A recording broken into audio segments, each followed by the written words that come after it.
Well, first of all, if you want to know what the agenda is, Yeah. then look at what you can't have another opinion Yeah. about. That's a very simple rule of thumb, that. Because if you can't have another opinion about a subject, that's the agenda. Whatever they're saying about that subject, that's their agenda, because they're shutting the debate down by not letting you have an alternative opinion. The intellect. The intellect is that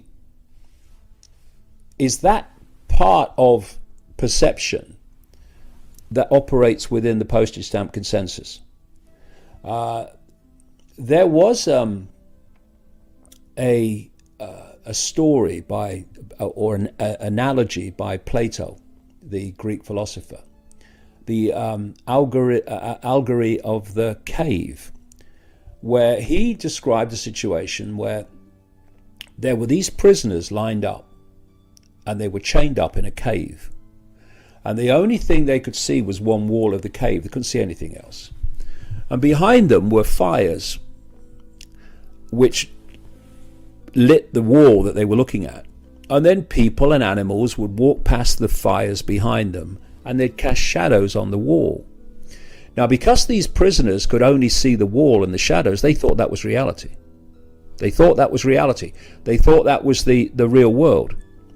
And eventually one of the prisoners gets out, realizes it's not the real world, comes back and tells the other prisoners, this is not real, this is all a scam. And they weren't very pleased with it, which is kind of very symbolic of the response you get a lot of the time. But where I'm going with this is this. He said, as part of this analogy of the cave, that some of these prisoners became experts on the shadows of the wall. Experts on them. Knew everything about them. That's today's intellectuals. Yeah. They are experts on the postage stamp, on the shadows of the wall, on the wall. And because the postage stamp worships the intellect, if you are intellectual, if you know a lot about a little within the postage stamp, you are deemed to be very clever, and you become a professor, and you have letters after your name, and you're wheeled onto BBC programs to pontificate about subjects you actually know nothing about. And basically, the postage stamp is the world of the known, or the perceived known. The world of academia, which operates in its almost in its entirety on the postage stamp, is all about the known. So you go to school, and what do they tell you? They tell you about the known. They tell you the official story of everything. The books you read tell you the official story of everything. The teachers do, the professors do, the lecturers do. And then you go out into the world, and you go into the world of work, and you might become a journalist, or a doctor, or scientist, or politician, whatever. And you take with you into that world this postage stamp consensus, which is all intellect, not expanded consciousness, intellect, largely unquestioned. Oh, hello, Mrs. Smith. Johnny's asking questions in the classroom. The law want to do it. Got to stop it, right? Yeah. This is how it works. And a lot of kids, they realize that if you just go with it, then life's easier than if you keep definitely questioning, right? Because it's the carrot and the stick.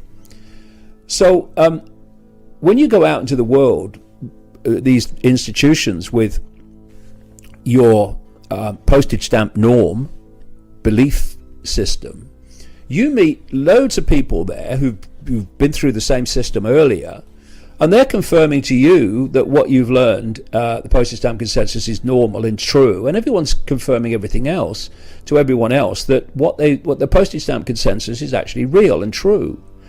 And therefore the rules of society dictate that for you to be taken seriously and have credibility, and for you to become an academic and an intellectual, you must conform to the norms. Because what are exams that lead you down this road to academia and all the rest of it and all these other institutions? What are they? They are a test of whether you've absorbed the belief system or not. And if you've absorbed it well and you repeat it on the exam paper, you pass your exams. If you think it's a load of old crap, and like me, you spent your school days looking out the window watching the football and the games lessons, then you are considered stupid. But what it's all based on is the intellect. And largely the intellect is in the left side of the brain. The brain has two hemispheres, which, again, this is mainstream science, and they have very different ways of decoding and perceiving, processing information, reality. Yeah.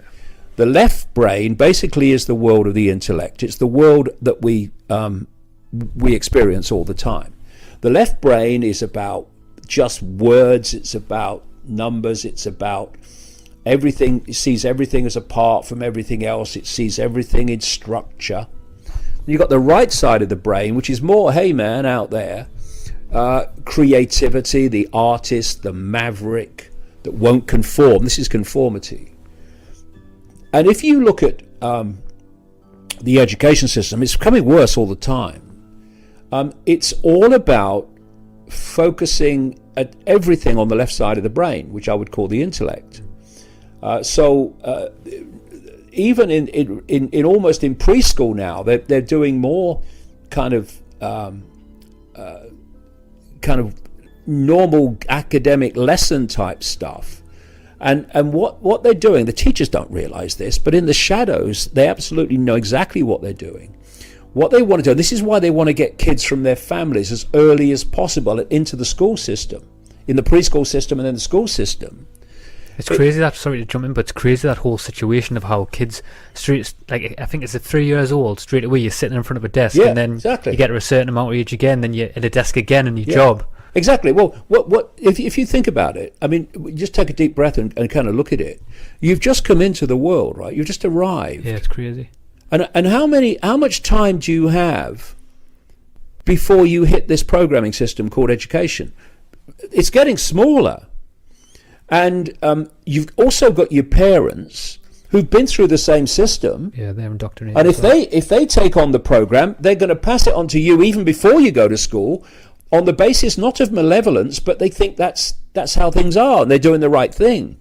So very quickly, this mind that's just arrived in the world is plonked in a desk, and an authority figure is giving them the state's version of everything, telling them when they can speak, when they can go to the toilet, when they can eat, etc. And you've only just arrived, and this then goes on through the formative years. And if you notice, what's been happening is that part of the education system that stimulates the right side of the brain, first of all, things like music and art, they are being marginalized and defunded while everything's focused on the left brain intellect. Because what they're doing systematically is putting people in the left side of the brain and getting them to see the world from that point of view and shutting this down.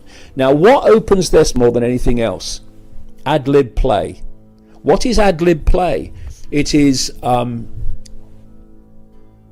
imagination. Yeah. This is imagination. This is how you imagine new things. This is the world of the known recycling itself.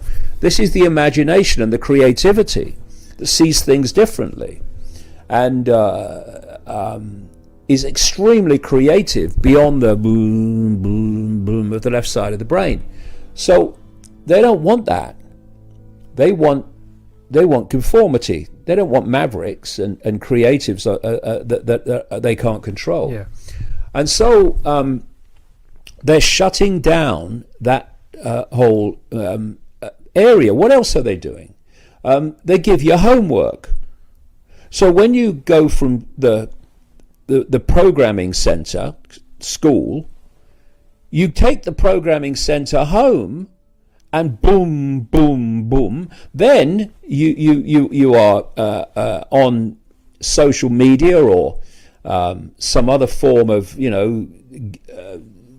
kind of games they play, and it's all bang, bang, bang, really. It's all left brain. It's not really creative. It's responding to the game rather than being creative.